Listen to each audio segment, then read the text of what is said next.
Thank you for joining me today. I'm Audrey with Polishing Marbles. Today I'm going to talk about my upcoming events in November and also how to move through Scorpio season despite its destructive energy.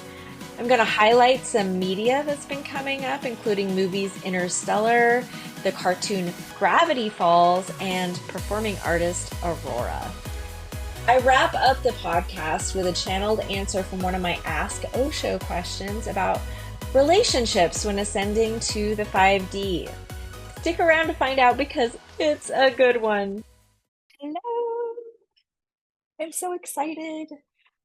This is going to be the first podcast where I have actually written an outline. So, I wanted to just throw out there. That's a big deal for me because for anyone who doesn't know me, um, I am very ADHD, and Spirit told me to go off Adderall 2 months ago, and it's been a fun ride to learn how to function in the world without focus. So I've had to adapt a lot of my daily practices to ride waves as they come and just be very loving toward myself during this period of transformation as we are all part of it. So, that in mind, I'm really excited about November. I'm really excited about November because despite this last couple months of transformative opportunity, we'll call it, and initiation, really big initiation in shadow realms.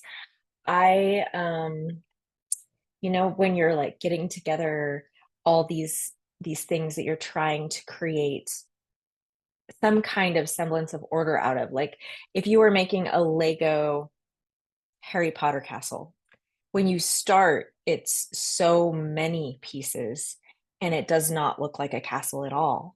And as you're going through it, it's starting to take form. This is probably where the main hall is. Okay. And you start like orienting to what it's going to become.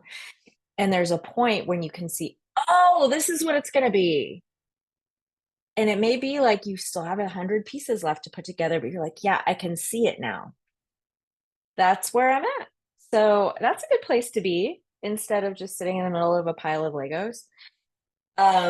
Side note, I have a visual processing disorder and cannot put things together like that. But my daughter is so good at it. So whenever there is something to put together, she is the one to do it. She's so sweet. Um, she has put together like it's a 3D puzzle like book for a bookshelf that has a light, and I have it into my reels of Alice in Wonderland, and it shows her kind of falling through down the rabbit hole, which is my whole shtick.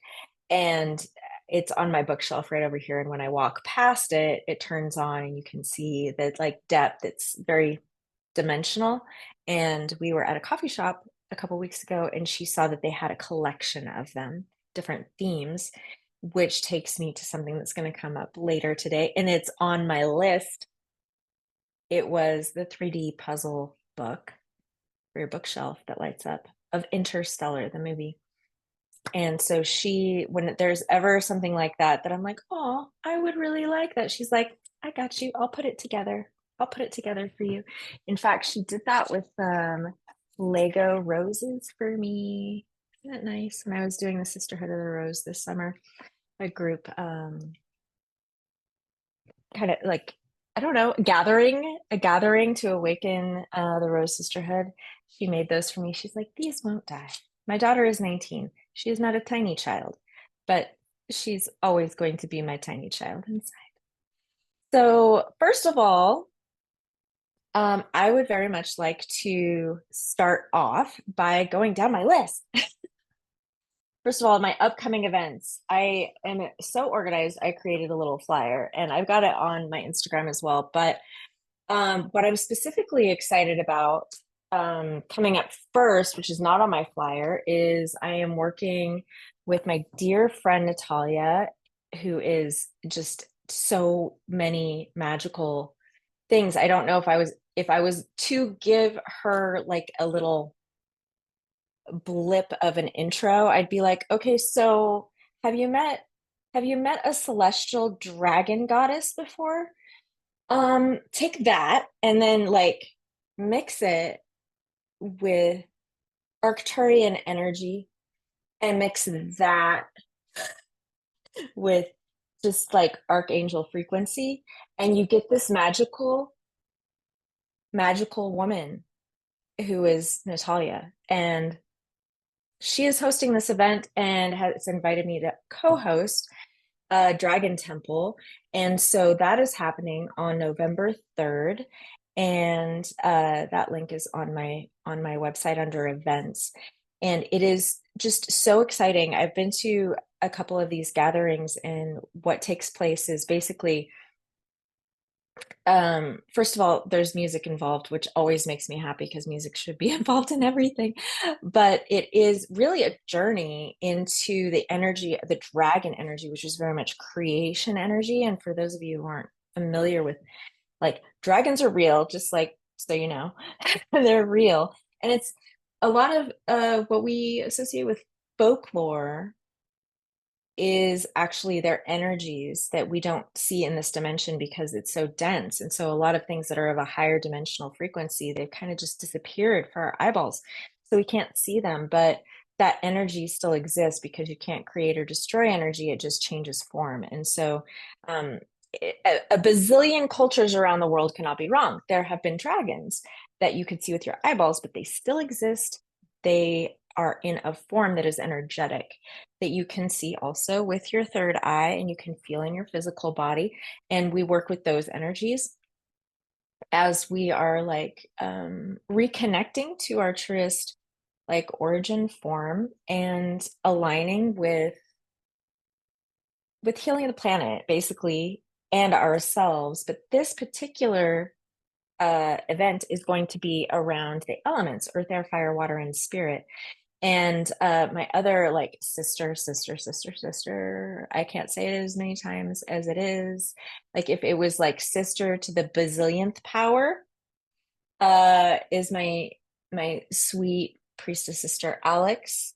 Um, I get chills all over when I think about Alex because she is the embodiment of actual joy. She is really, if anyone knows her, they know that she just embodies pure unconditional love frequency, absolute joy. She and I share a lot of gifts, but she also holds gifts that are just like unique to her, like her thumbprint.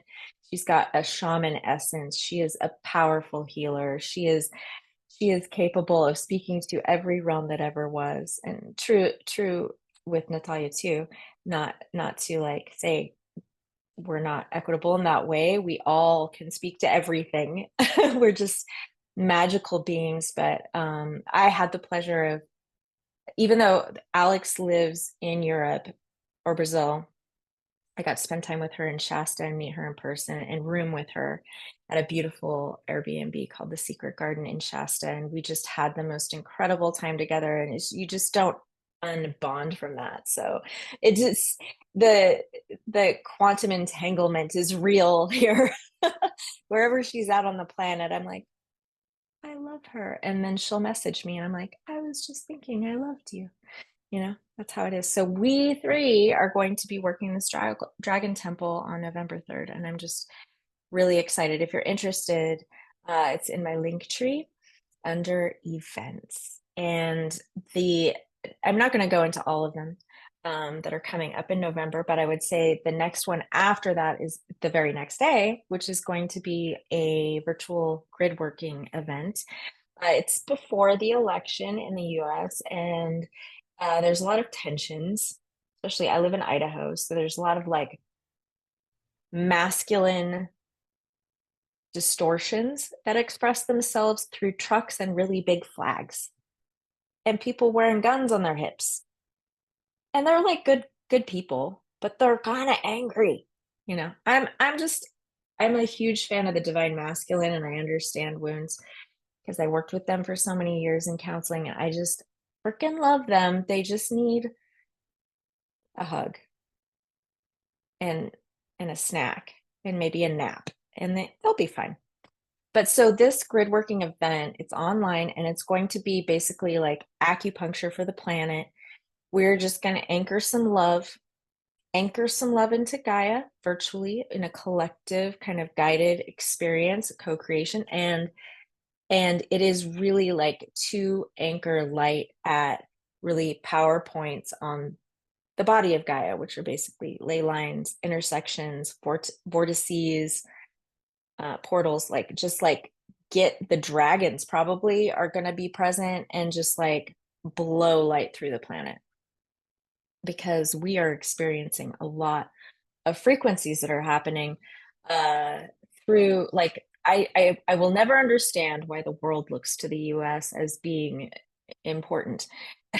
I won't. But I know that when things happen in the US, it affects the rest of the world, which that's true. Like with the body of Gaia, body of a human, if your big toe hurts, it affects everything you do. If we're the big toe on Gaia, which I think we're probably like, I don't know, pancreas, something, it's it's going to affect the rest of the body naturally. So I just I think there's a lot of opportunity for growth here. So we're going to anchor some light and it's going to be fantastic, is my hope. That is a free event because I'm doing all my events in November until Pluto enters Aquarius are free. Why is that? Because Pluto entering Aquarius is a huge deal because I have five five placements in Aquarius. I'm the most Aquarian that ever Aquarian that is on this planet instead of just ascended because we're so airy and we think so out of the box and we don't really align with anything and we're super weird. And so I am just celebrating when we finally move from Capricorn into Aquarius. There's going to be a lot of transition, a lot of death, a lot of metaphorically or literally. And I'm here to help with all of it. I'm just like, yes, this is the time that I've been training for my whole life. I'm ready. So I'm celebrating and I'm very used to Pluto energy and Uranus energy. Those kind of like death rebirth energies are just my jam. I worked in hospice and NICU as a social worker. I love the bookends of life and also shedding and awakening. I have done Kundalini. I am the reinventor of the self and others. Um, Counseling people for years and seeing their rebirth, like being that tour guide through the underworld. Reasons I love Hecate. There's so many. So that is why they're free until November 19th. So I have other events too, but feel free to take a look on my website. And last, I will say I have this incredible, like when you think of an opus, when you think of opus, you probably think of Mr. Holland's opus first, which is what I do, which, if you're old enough. It's a movie, and it was about a well, was he someone who like was he a composer or was he just like I think he was a composer. I think he composed, but he also taught, and his son was actually hearing impaired, and so his very favorite thing in the world, music, couldn't be experienced by his child, and it was this whole disconnect. It's a whole thing, but it's about the biggest thing you do in your life, and I think many of us have multiple opuses. Opie? How do you opa? I don't know. How do you say that? Plural opuses is I have. I think my giving birth to my daughter was one. I think being a counselor has been one. I think that writing my book has been one. It is not yet published. I'm going to self-publish it, but Spirit says, hold on, we're almost there. We're almost there. It's ready to go. But he's like, not he, they.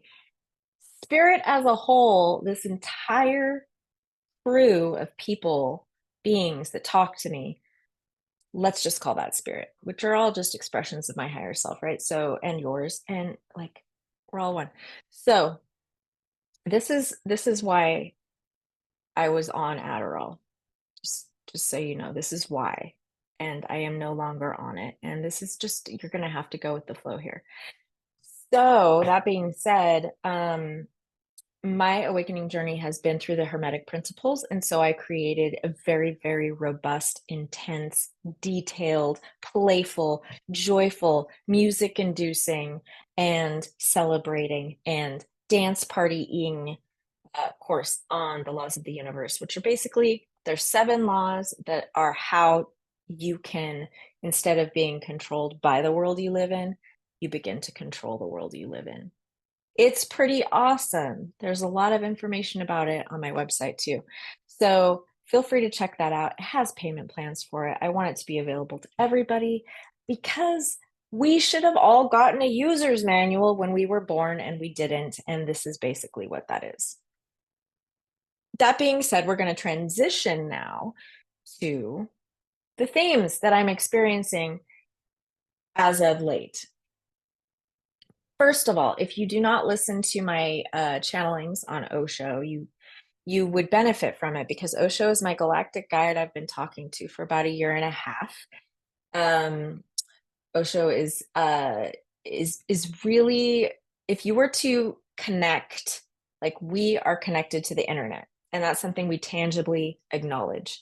When we're dealing with like a larger expression of consciousness that's outside a small, tiny little earth, and we're talking galactic, that connectivity is expressed through what we call kind of the ether, which is something that we don't tangibly see with our eyeballs, but it's what's always moving. It's the energy that is all around us in the empty space.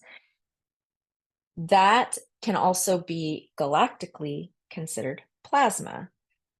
Just imagine a lot of tendrils of light hairs everywhere. And Osho is connected to that plasma, like mycelium that exists that connects the fabric of everything.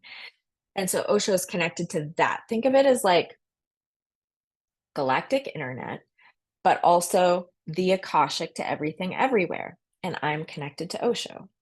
So I communicate with Osho, and Osho shares with me all the tea, right? So, and he's really like from a place of absolute love and neutrality. And there is no, our human emotion is something that is not experienced by Osho. And so I get hard truths very logically delivered through love. It's like a really beautiful weaving of energies. And so Osho this week shared with me about Scorpio season is that it is very much important to stay focused on moving through what is coming in because Scorpio season is about death. It's ruled by Pluto.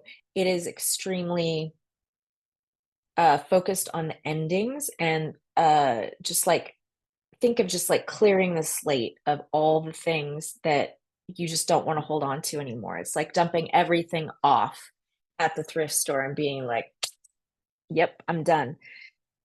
But in big and small ways. So that could mean like death, that could mean literal or metaphorical, that could mean you're changing things about you that are, there's no going back. So, but some people, when they experience those things, they get really scared. They're like, oh God, it's all falling. The sky is falling. The sky is falling because it is falling for good reason. You feel that because it's falling. But it's not necessarily a bad thing. Some things just have to end. And so to really stay in a state of neutrality as you're moving through it. And Osho likened that to moving through a black hole. Because a black hole is basically like the divine feminine galactically. It is like a big vagina, basically. You move in it, it's a birth portal into a new way of being, a new essence that you can become. And so he kept showing me that we're going through this black hole, which takes me to Interstellar, because I was just coming back from Austin this week, and on the plane, I was wanting to watch a movie, and my daughter had just bought that puzzle for Interstellar before we left town. And I was like, oh, I should watch that again. I've seen it a million times, but this time it hit me completely differently because I have a new relationship with the quantum since last I watched it. I'm not kidding. I've watched it so many times. And before my conscious awakening, I watched it and just choke sobbed and didn't understand why around time and space and all this stuff. And so to rewatch this movie on the plane was kind of weird too, because they're in spaceships going like this and we're hitting turbulence and I'm going like this. This is definitely a law of correspondence situation here. But they have to move through a black hole in order to like really use it as a momentum to like get catapulted back into their orbit to make it back to Earth. And he's going through the black hole, and that's where he ends up in a tesseract. If you haven't seen it, I really recommend it, because even if you don't understand it, there are seeds that will plant inside of you, speak from experience, that will then come up later and you're like, oh my gosh, that makes total sense. And now my brain has melted all over. I don't know how to clean this up without a brain. So he's in the tesseract and he has access. It's like basically being in the middle of a Rubik's cube, only much more complicated. And he can like access any time from this little point, which is his daughter's bedroom, I think. Yeah, it's his daughter's bedroom. And he just sees it like lines of realities, and he can go into any of them. And he ends up communicating with her as this whole thing. But my point to that is he had to go through the black hole in order to hit what is known as the fourth dimension, which is space and time, which you're able to do through the gravitational pull of the black hole, which is supposed to crush, but it actually acts as a conduit or like a highway to get you through time and space, access anything. So that's really cool. But what's relevant about that in Scorpio season is because we're going into the darkness. All the times are changing. It's now like in where I live, it in the summer, it gets dark around 10 p.m. and now it's going to be dark around 5:30. And so we're losing lots of light, but that's okay because we're going into the darkness, which is where we go into our shadow, which is where we clear out the spaces and we make room for what's being born. We're able to move through that gravity of destruction, the crushing destruction, into a new reality, which will give us really, it's a new dimension because we're going from the third to the fourth to the fifth. We're going into a new earth where it's more heart centered in the Aquarian age. And so I'm getting from Osho that we must stay focused on moving through. These are not endings, we're moving through. Now, what does that mean? I'm not sure. I think it's just a lot of things are ending. Does it have to do with the election? Does it have to do with big, scary 4D stuff? Probably, but like, I'm cool. I'm fine. Like I've got my books. I've got my produce. I've got my herbs. I'm gonna be fine. So just focus on your orbit, your personal orbit as you're moving through, and whatever hits you, metaphorically or literally, like just know you're moving through it. It's not an ending. It's not an ending. No matter what you are experiencing, it's not an ending. I'll tell you, there's so much destruction going around right now. I have friends that have been injured in car accidents where someone's car actually caught on fire and video of it. And I'm just like, wow, for all of us that say their lives are on fire, this feels like it's different when it actually is. Um, and people are just, their relationships are ending, they're moving, they're like radical shifts, and that's okay. It's okay. It's okay. Move through. It's not an ending. Next themes, I thought it would be fun to bring up because themes for me are not just like what Osho's sharing, they are things that are coming up in media. And because as an autistic person with a child who's also autistic, we talk to each other through media. And she's like this bringer of information. She's so incredible because I'll talk about a topic that's largely esoteric, and she'll be like, oh, yeah, like that My Little Pony episode 10 years ago when Twilight Sparkle did blank, and it's literally a metaphor for what I'm talking about. And so I'll go, oh, I guess I'm gonna look into that. Well, she introduced a theme to me not long ago, not too long ago. It was maybe a year, maybe 2 years ago, of this cartoon called Gravity Falls. And I don't really like cartoons. When I was a child, I was not a child. I've had to find my inner child as an adult because I don't think I was ever one. And so it was like first time experience. But so I've never watched cartoons. And this cartoon is actually oddly, oddly esoteric. And it's all coded because it's just like giving you all this information really fast. There's a lot of things happening. There's colors, there's sounds, there's it's a little overstimulating for me. That's why I never watch cartoons. So I can take them about an episode or two at a time. But they have like a bad guy. They've got a bad guy in it. And it's this. It's Bill Cipher. Uh, and it's basically like the Illuminati, basically. And so this book is just chock full of codes. Well, the first book she had me get for her a couple years ago. This was from the actual show, and when she opened it up, I think it was like Barnes and Noble or something. I see it, and I'm like,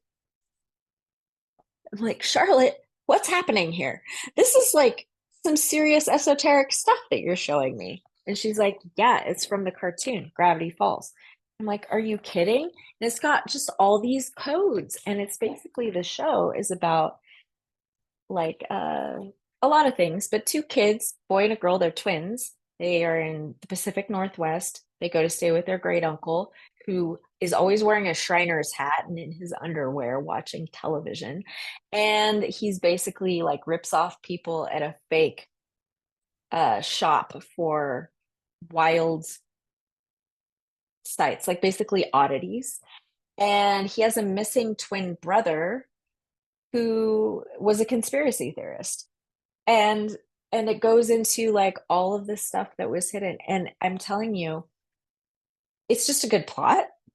But this weekend, after we got back from Austin, we wanted to go to a bookstore because it's like a thing we love is brunch and a bookstore and coffee. It's great. Well, we go to this bookstore and she's like, "Oh gosh, I wanted this new book about Gravity Falls." And I was like, "Oh, cool. I'll get it for you." And so we start looking through it during brunch, and she is in here. It's sharing some things that are just, if you know, you do know about these things. And I'm not like a 4D, I'm not a 4D uh person that just stays there. I kind of like glance at it outside the window sometimes, in my 5D existence of unconditional love. I look in there, I'm like, wow, that's a mess. And then I go on, but this is basically about, speaking of having channeled information from Osho, when I first met him, he gave me the history of the entire human race.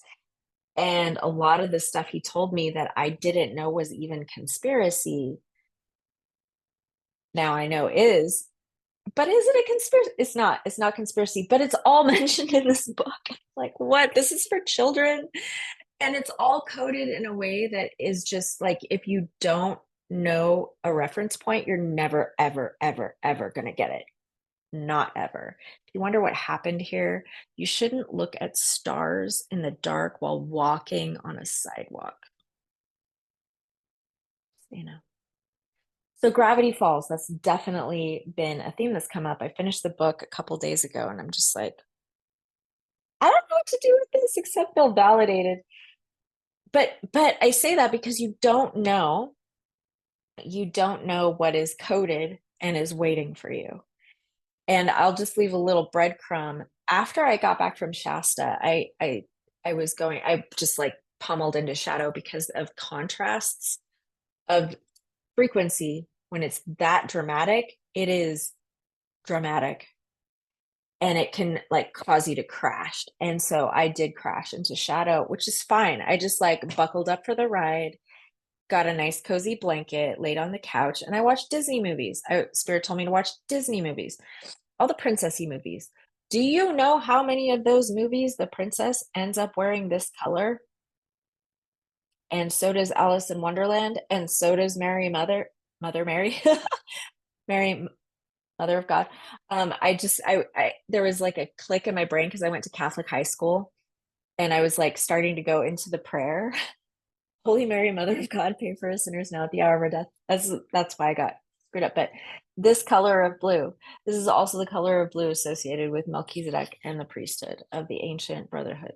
So white, great white brotherhood. So there's a lot of symbolism in things that we don't notice. And so that I just like encourage you to take a look-see at the things you've seen before and then see what you can learn from that.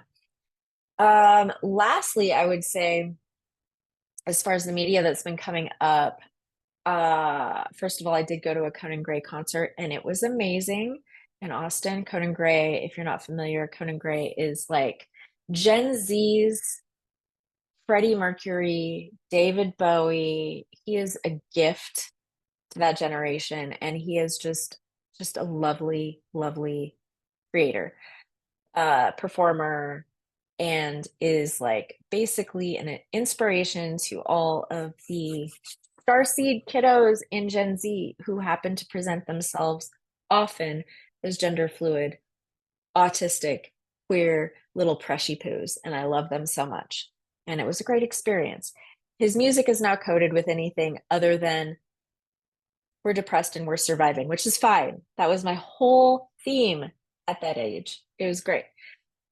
But one of my friends, I reposted something by Aurora on my Instagram story, and she messaged me and she's like, "Oh my gosh, look at that starseed. I don't know her music, but dot dot dot." And I was like, "Oh, you don't know her music?" So I immediately went and watched like four of her videos because that's how neurodiversity works. And I realized, she all of her lyrics are basically about this is a weird place. Why am I here? I want to go home, in the most alien way possible.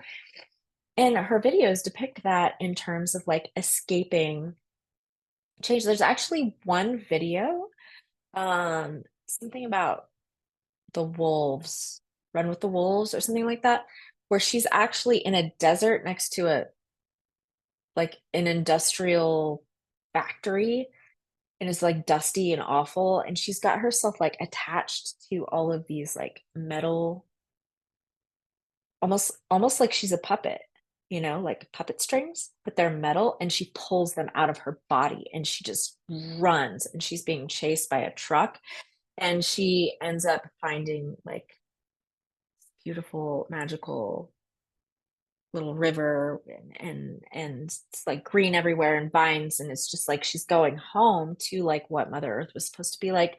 Girl knows things, is all I'm saying. She's incredible. Highly recommend. So, um, that being said, I also decided when I'm doing like a formal outlined podcast, I want to pull a card, an oracle card. I have a ridiculous amount of oracle decks. My daughter, she's always like, I need to write an index, or not an index, like create a chart of the ones you have alphabetically so that she can know which ones I don't have, and she can buy new ones for me because she doesn't even know what I have. But this is actually my favorite deck. It's the pocket version of the deck of the archetypes, the lesser known archetypes by Kim Krans. This deck, when I was still counseling people in my practice, if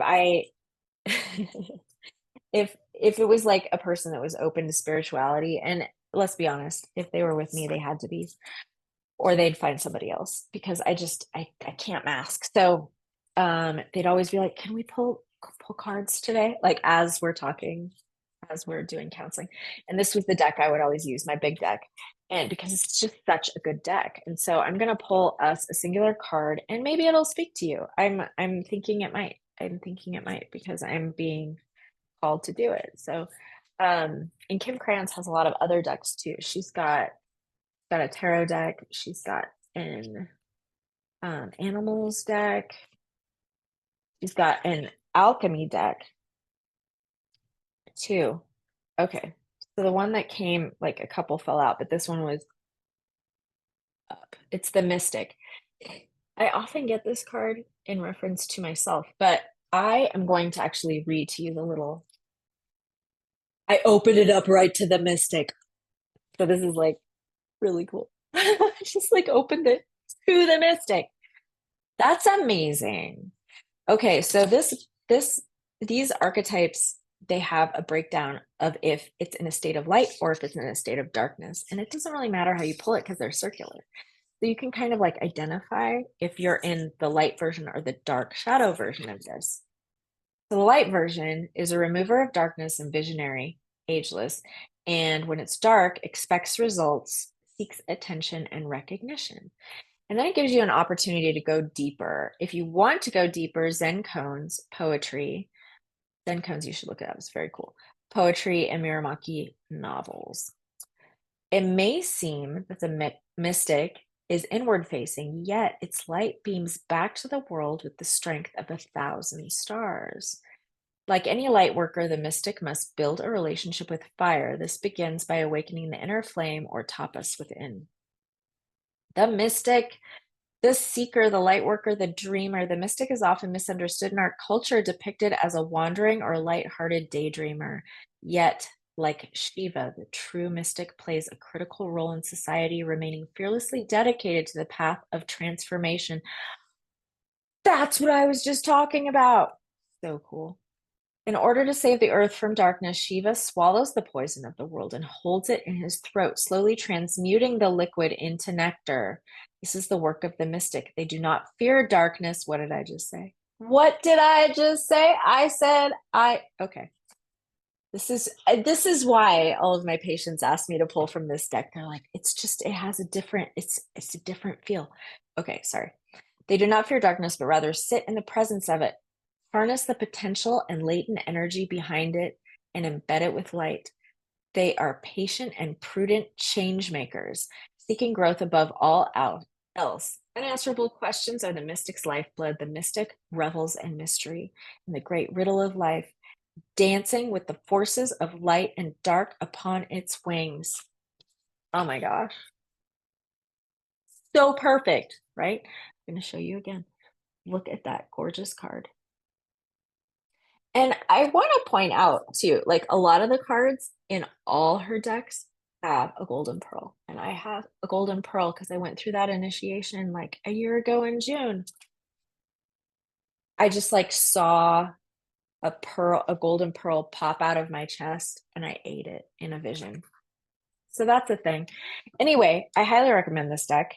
This is not a promotion. This is just a fact. It's amazing. Okay, and so lastly, I've decided that I'm going to do an Osho channel at the end of all of my podcasts because you've listened to this long, you deserve a little channel. But I do ask Osho events and I get so many questions that I don't get to answer them all. So I'm going to actually pick one of the questions I have not answered. I'm going to do that.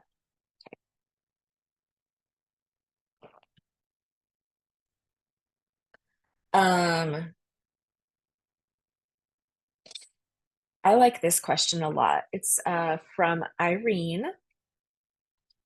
I've heard by some teachers that you must give up personal relationships to truly ascend to the 5D.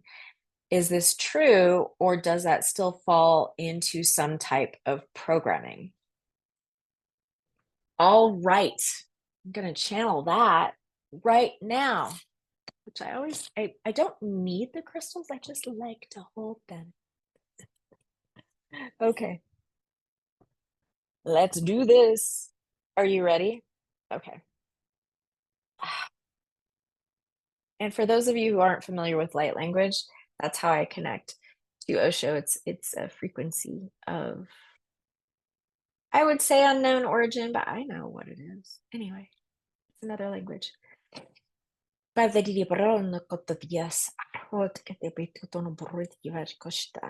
Okay, so all of us,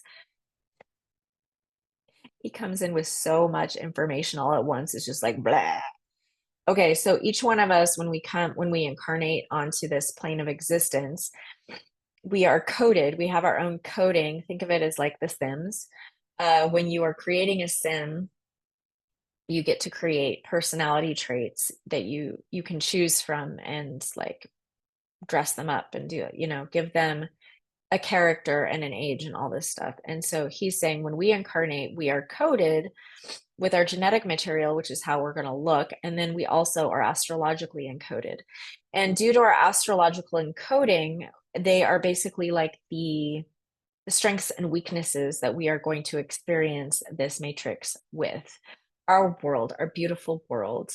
And so it has a lot to do with how the individual, got it. Okay. How the individual is coded. So if an individual is coded, let's say a Taurus, is the first thing he's showing me because they're very earthy and they enjoy a lot of physical stimuli. So they enjoy the nicer things in life. They love food, drink, physical touch. They like lavish, beautiful things, beautiful clothes. They love the earthly experience. If they're in a state of light, that's how they would prefer to live life, is with nice things, he's saying. And so that individual is going to want to be very earthy in their experience of initiation with all things. So let's look at it for a minute like a video game, not Sims in particular, because Sims, you don't necessarily win, you just live. But like if you're supposed to pass certain levels, and let's say that there's a level where you are supposed to master an aspect of yourself that you are coded as a weakness. Okay. So every zodiac sign has a strength and a weakness. Now, upon awakening, he's adding, you're no longer bound by those limitations of that singular coding once you awaken. Once you've gone through a full awakening journey and like your kundalini has risen and you have cleared out all your chakra systems and you are aware, you are no longer bound by those limitations of what your coding was. You're no longer coded. You can have a preference of things, but that you're not bound by it. Like a lot of people are actually incapable of choosing outside of their shadow if their shadow hasn't been cleared out. So he's saying that if you are like, say, a Taurus and you're very much in the physical expression of self, and that is your experience of your coding on this plane of existence, you are going to need to go through certain initiations. Those certain initiations may include or need to include other individuals for that. Now, that initiation could look like, he's showing me like for to go through a maiden mother crone archetype within a female or feminine representation of self. What do you do in the mother archetype if you don't have a child? Right? Well, there are going to be opportunities as a caregiver in some way, giving of the self. That could be through animals. That could be a caregiver, like literally a caregiver. That could be a teacher. That could be many different things. So you are, in fact, facing the mother archetype through those relationships.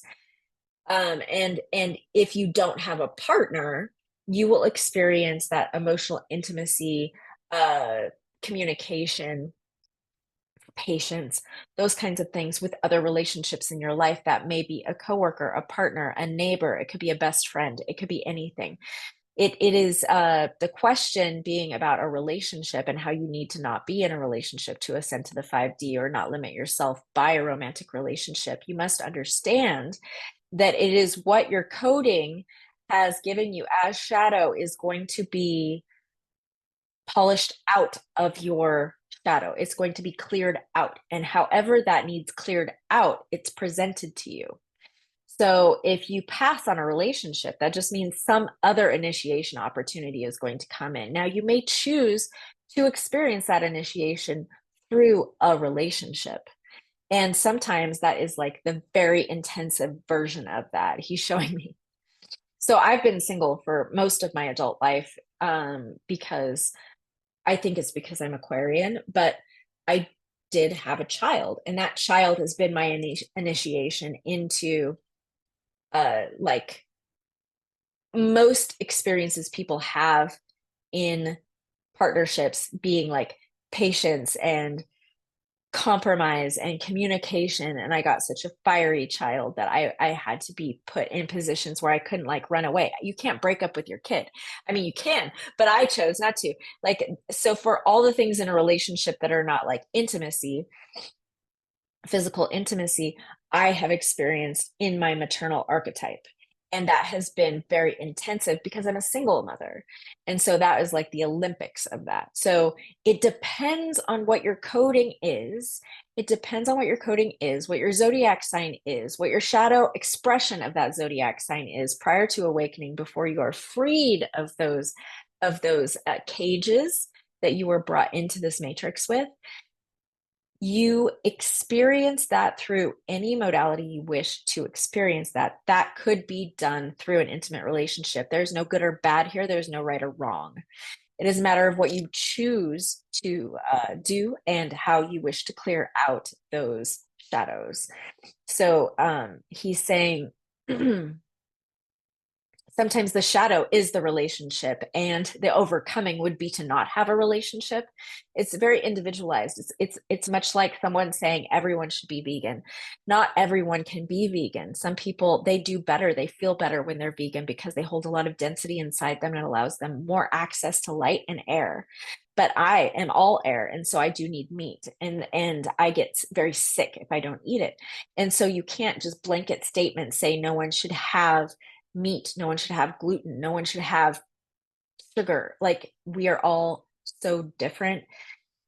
Any kind of guidance a person gets with an absolute statement, you must have some moment of pause with that, because if someone is dictating a way to live and how you ought to achieve or ascend, that person has not yet understood that we are all unique and we are all one at the same time. Your need and my need are completely different. Your path is much different than mine. I cannot dictate your path. If I dictate your path, I am engaging in control, which is in itself taking away your will and black magic, essentially. So we only observe, we share our experience, and we witness another person's experience. If someone is telling you there is only one way to do something, that is incorrect, because however many expressions of source are in our world, whether through plant, whether through human, whether through many species, what a drop of water, each expression is intended to be a unique experience of consciousness in order for the all or source to understand itself more greatly. If you are going to be like everyone else and do that same path, the all is not learning something new. You must take your own path. Always embrace your own sovereignty and sense of self. I am complete. That was a very cool answer. I have chills everywhere. So, wow. Loved it so much. Thank you, Osho, for that. Um, And with that, I'm going to wrap up. Thanks for listening this long. I hope to see you at any of my events. If you're listening to this after those events have happened, just go to my website and see what events are on the event page coming up virtually. And until then, I hope that you show yourself love, kindness, and grace. Remember to move through. Endings are just transformation opportunities. Thanks so much. Bye.